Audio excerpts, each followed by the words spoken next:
பொதிகை நேயர்கள் அனைவருக்கும் மகிழ்ச்சியோட கூடிய உற்சாகமான வணக்கம். இன்னைக்கு டிஎம்எஸ் டைம்ஸோட 100th எபிசோட்ல நம்ம இன்னைக்கு வந்திருக்கிறது ரொம்ப மகிழ்ச்சியா இருக்கு. எல்லாருக்கும் சந்தோஷமா இருக்கக்கூடிய இந்த தருணத்துல இப்ப நம்ம இங்க நின்னுட்டு இருக்கக்கூடிய இடம்னு பாத்தீங்க அப்படின்னா விபிஎம் மகளிர் கல்வி குழுமத்துல நின்னுகிட்டு இருக்கோம். இந்த 100th எபிசோடோட செலிப்ரேஷனை நம்ம இன்னைக்கு அவங்க ஃபேமிலியோட விபிஎம் சங்கர் சாரோட ஃபேமிலியோட நம்ம எல்லாருமே கொண்டாட போறோம். அதுக்கு முன்னாடி நம்ம டிஎம்எஸ் ஐயாவை பத்தி சில ருசிகரமான தகவல்களை உங்களுக்காக சொல்லணும்னு நான் ஆசைப்படுறேன்.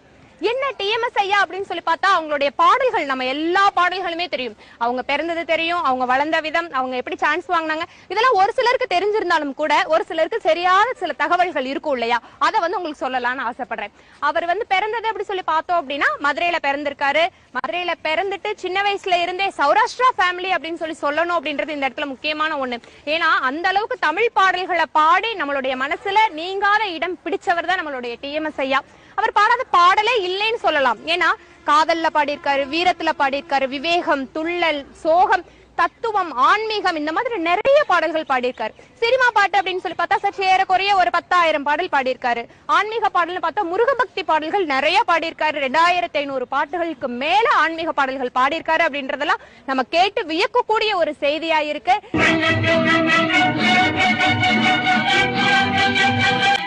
செய்திகளோடய நம்ம அங்க என்ன செலிப்ரேஷன் நடக்க போகுது அப்படின்னு சொல்லிட்டு ஒரு சஸ்பென்ஸோட அங்க போய் நம்ம மீட் பண்ணலாம்னு நினைக்கிறேன். என்ன நேயர்களே, நம்ம அங்க போய் சந்திக்கலாமா?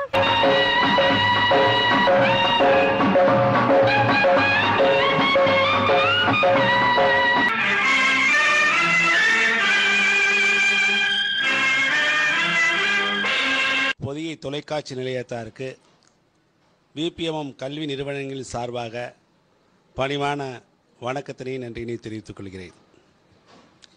இந்த புதிய தொலைக்காட்சி நிலையத்தாரால் நடத்தப்படக்கூடிய பெரிய சிறந்த நிகழ்ச்சிகளில் டிஎம்எஸ் டைம் என்பது உலக மக்களின் அனைவருடைய மனதையும் எண்ணத்தையும் ஒருமுகப்படுத்திய நிகழ்ச்சியாக அழைக்கப்பட்டிருக்கிறது. இந்த நிகழ்ச்சியினை புதிய தொலைக்காட்சி நிலையத்தோடு சேர்ந்து அது நடத்துவதற்கு வாய்ப்பினை எங்களது கல்வி நிறுவனம் பெற்றதற்கு புதிய தொலைக்காட்சி நிலையத்தாருக்கு மீண்டும் நன்றியினை தெரிவித்துக் கொள்கிறோம். டிஎம்எஸ் ஐயா அவர்கள் வாழ்ந்த காலத்திற்கும் வருகின்ற காலத்திற்கும் சேர்ந்த பாடல்களை சமுதாயத்துக்கு வழங்கி விட்டு சென்றிருக்கிறார்கள். அந்த பாடல்களில் அனைவருக்கும் தேவையான பக்தி, வீரம், காதல், தத்துவம் போன்ற பல கருத்துக்களை விட்டு சென்றிருக்கிறார்கள். அதாவது ஒரு செயல்பாட்டினை செய்யும்போது ஒரு சந்தோஷமோ ஒரு சங்கடமோ வருகின்ற காலத்தில் ஒரு பாடலை கேட்டால் அனைவரையும் அவர் மனநிலையை மாற்றி அவர்களை ஒரு நேர்பாதைக்கு இழுத்துச் செல்வதற்கும் அவர்களுக்கு ஒரு பெரிய தைரியத்தையும் தன்னம்பிக்கையும் ஊட்டுவதற்கும் இந்த பாடல்கள் வழிகாட்டியாக அமைந்துள்ளன. இது போன்ற நிகழ்ச்சிகளையும் புதிய தொலைக்காட்சி நிலையத்தார் சமுதாயத்திற்கு நன்மை பெயர்க்கக்கூடிய அளவில் நிகழ்ச்சிகளை கொடுத்து இது ஒரு பொழுதுபோக்காக மட்டும் இல்லாமல் சமுதாயத்தை மறுமலர்ச்சியையும் மாற்றத்தையும் ஏற்படுத்துவதற்கு இது ஒரு வழிகாட்டுதலாக அமையப்பட்டுள்ளது.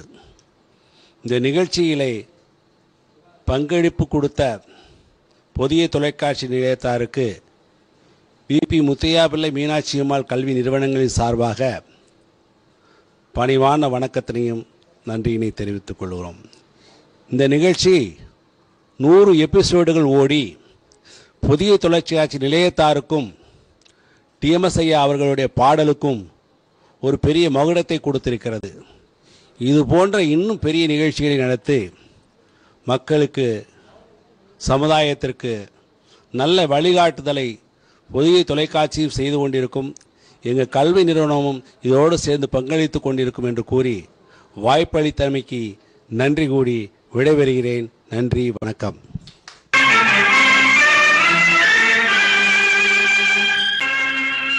இந்த எபிசோடு வந்து வெற்றிகரமாக 100வது நாளை தொட்டிருக்குங்கிறது எங்களுக்கு பெருமையான விஷயமா இருக்கு. அதற்கான முழு முயற்சியும் முழு பெருமையும் வந்து நம்ம சேர்மன் சார் அவர்களை தான் சாரும். இன்னும் பார்த்தீங்கன்னா டிஎம்எஸ் சார் பற்றி சொல்ல வேணும்னு நினச்சிங்கன்னா அவங்க வந்து நம்மளுடைய எம்ஜிஆர் சிவாஜி அவங்களுடைய பாடல்களுக்கு வந்து உயிர் கொடுத்துருக்காங்க. ஆக்சுவலாக அவங்க பாடுறது வந்து அவங்களுடைய வாய்ஸாகவே அவர் வந்து ஒன்றிணைஞ்சு பாடிடுவார். அவரோட வரிகளில் வந்து பார்த்தீங்கன்னா தத்துவ பாடல்கள், பக்தி பாடல்கள் மற்றும் எவ்வளவோ பாடல்கள் வந்து காதல், சோகம், எல்லா விதமான உணர்ச்சிகளும் வந்து கலந்து பாடக்கூடியவர். அவருக்கு மணிமோட சேர்க்கிற வரையில் நம்ம சொல்லிபுத்தூர் ஆண்டாள் பிறந்த இந்த மண்ணில் நம்ம விபிஎம் கல்லூரியினுடைய தாளாளர் அவர்களுடைய பெருமுயற்சினால இந்த மணி விழா மாதிரி ஒரு ப்ரோக்ராம் பண்ணியிருக்கிறது எங்களுக்கெல்லாம் பெருமை சேர்க்கிற விதமா இருக்குது. நமது டிஎம்எஸ் ஐயா வந்து நம்ம பிறப்புல வந்து சௌராஷ்டிரியனா இருந்தாலும் கூட அவர் வந்து ஸ்கூல்ல தமிழ் படிக்கும் பொழுது அவருடைய தமிழ் நண்பர்கள் எல்லாரையுமே பார்த்து நம்மளும் ஒரு தமிழ் கத்துக்கணும், அது மேல ஒரு ஆர்வம் வந்து அவருக்கு ரொம்ப பிடிச்ச வந்து பாடலாசிரியர், இசையமைப்பாளர் என்ன வேணா சொல்லலாம். அந்த காலத்துல அப்படி சொல்லி பார்த்தா எம்கேடி அப்படின்னு சொல்லிட்டு ஒருத்தர் இருக்காங்க, செல்லமாக எம்கேடின்னு சொல்லுவாங்க. அவருடைய எக்ஸ்பென்ஷன் பார்த்தா எம்கே தியாகராஜ பாகவதர். அவருடைய பாடல்களை பின்பற்றி ஸ்கூல்ல அவர் படிக்கும் போதே வந்து இறைவணக்க பாடலா அவருடைய பாடல்களை தான் பாடியிருக்காரு. அப்படிப்பட்ட டிஎம்எஸ் ஐயா வளர்ந்து வந்து ஒரு பெரிய பாடகராகி அவருக்குன்னு ஒரு தனியா ரசிகர் கூட்டம் இருந்துச்சு அப்படின்னு சொல்லி சொன்னாலே நமக்கெல்லாம் ஒரு வியப்பு அப்படின்றதுல ஒரு ஆச்சரியமே கிடையாது.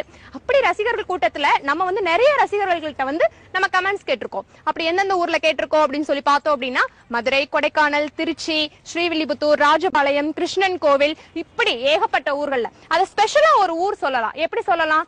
தும்மக்கூண்டு அப்படின்னு ஒரு ஊர்ல நம்ம எல்லாம் ரசிகர்கள் தான் சொல்லுவோம், ஆனா அங்க வந்து டிஎம்எஸ் சாரோடைய வெறியர்கள் அப்படின்ற அளவுல ரசிகர்கள் இருக்காங்க அப்படின்றது நமக்கெல்லாம் பெருமை. அதை விட டிஎம்எஸ் சாருக்கு ரொம்ப பெருமை, நம்ம இந்த ப்ரோக்ராமுக்கும் பெருமை அப்படின்னே சொல்லலாம். டிஎம்எஸ் சார் ரொம்ப அவர் பக்தி பாடல் அப்படின்னா ஒரு தனி முத்திரை பதித்தவர். அவர் ஒரு இசை பல்கலைக்கழகம்னே வர்ணிக்கலாம். அவரோட குரல், அவரோட உச்சரிப்பு, இது எல்லாமே எனக்கு ரொம்ப பிடிக்கும். மிகவும் பக்தி கொண்ட தொண்டன் ரசிகன். தங்கங்களே, நாளை தலைவர்களே. எனக்கு டிஎம்எஸ் பாடல்கள் ரொம்ப எங்கள் குடும்பத்தில் எல்லாருக்குமே பிடிக்கும். ஒரு கற்பனை வளம் இருக்குன்னு சொன்னா அது வந்து டிஎம்எஸ் பாட்டை கேட்டு கேட்டு கேட்டு கேட்டு எங்களுக்கு கிடைச்ச ஒரு அனுபவம் தான் அது. இது வந்து எல்லாருமே ரொம்ப ரசிக்கக்கூடிய பாடல்களை தான் அவர் நிறைய பாடி இருக்கிறாரு. எந்த பாடல் பாடினாலும் அந்த பாட்டில் ஒரு உயிரோட்டம் இருக்கும்.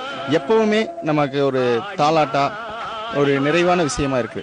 ஒவ்வொரு சின்ன குழந்தைங்க மனசுல இருந்து பெரியவங்க மனசுல நீங்காத இடம் பெற்றவர் அவரு. இப்ப இருக்கிற ஜெனரேஷனுக்கு ஒரு இன்ஸ்பிரேஷனா இருக்கும். டிஎம் சௌந்தரராஜனை போல் பாடக்கூடிய பாடகர்களை இன்றைக்கல்ல என்றைக்குமே பார்க்க முடியாது. கண்ணீர் என்று ஒலிக்கும் அவர்கள்.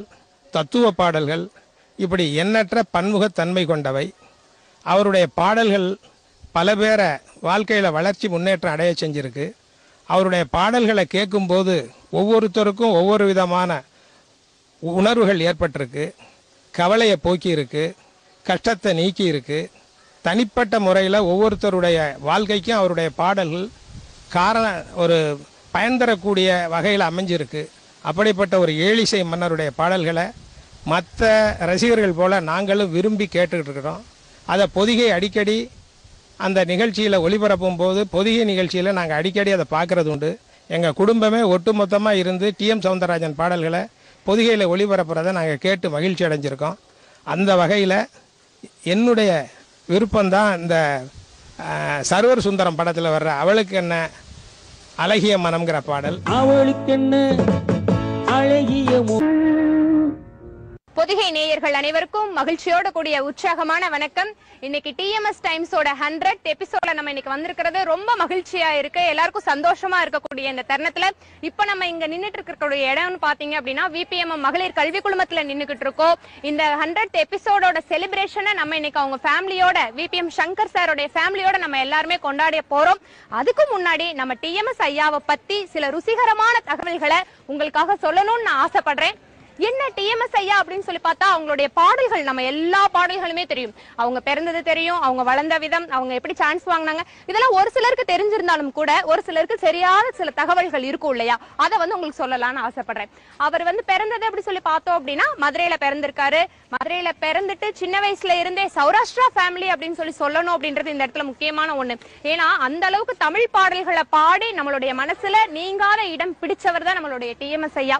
அவர் பாடாத பாடலே இல்லைன்னு சொல்லலாம். ஏன்னா காதல்ல பாடியிருக்காரு, வீரத்துல பாடியிருக்காரு, விவேகம், துள்ளல், சோகம், தத்துவம், ஆன்மீகம், இந்த மாதிரி நிறைய பாடல்கள் பாடியிருக்காரு. சினிமா பாட்டு அப்படின்னு சொல்லி பார்த்தா சற்று ஏறக்குறைய ஒரு 10,000 பாடல் பாடியிருக்காரு. ஆன்மீக பாடல்னு பார்த்தா முருகபக்தி பாடல்கள் நிறைய பாடியிருக்காரு. 2500 பாட்டுகளுக்கு மேல ஆன்மீக பாடல்கள் பாடியிருக்காரு அப்படின்றதெல்லாம் நம்ம கேட்டு வியக்கக்கூடிய ஒரு செய்தியா இருக்கு.